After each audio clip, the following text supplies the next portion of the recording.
सूरत अल-बक़रा आयत नंबर 116 की तिलावत, तर्जमा और तफसीर।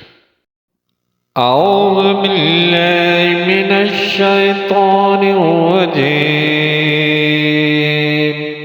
بسم الله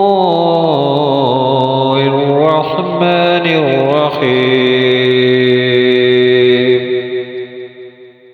وقالوا اتخذ الله ولدا سبحانه بل له ما في السماوات والأرض كل له قانتون۔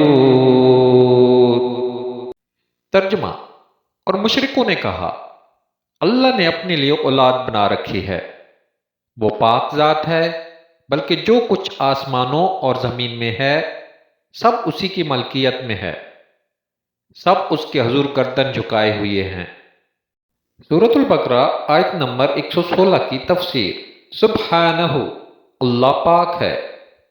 यहूदियों ने हज़रत उज़ैर अलैहिस्सलाम को और ईसाइयों ने हज़रत ईसा अलैहिस्सलाम को खुदा का बेटा माना, जबकि मुशरिकीन अरब ने फरिश्तों को खुदा की बेटियां करार दिया। जैसा कि तीनों चीज़ें कुरान पाक में मज़कूर हैं, इन सब के रद्द में ये आयत नाजिल हुई। लहू मा फिस समावात, उसी का है जो आसमानों में है।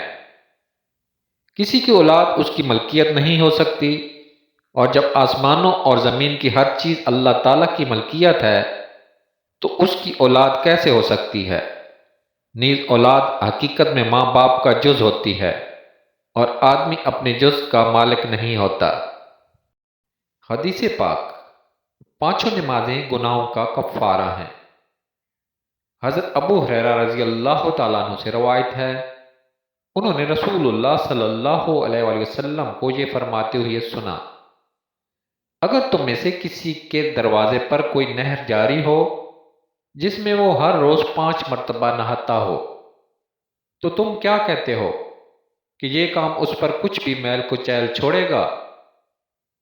सहाबा इकराम रज़ी अल्लाह तआला अन्हुम ने अर्ज किया, ऐसा करने से कुछ भी मैल कुचैल बाकी नहीं रहेगा। आपने फरमाया, पांचों नमाजों की यही मिसाल है, अल्लाह ताला उनके ज़रिए से गुनाहों को मिटा देता है।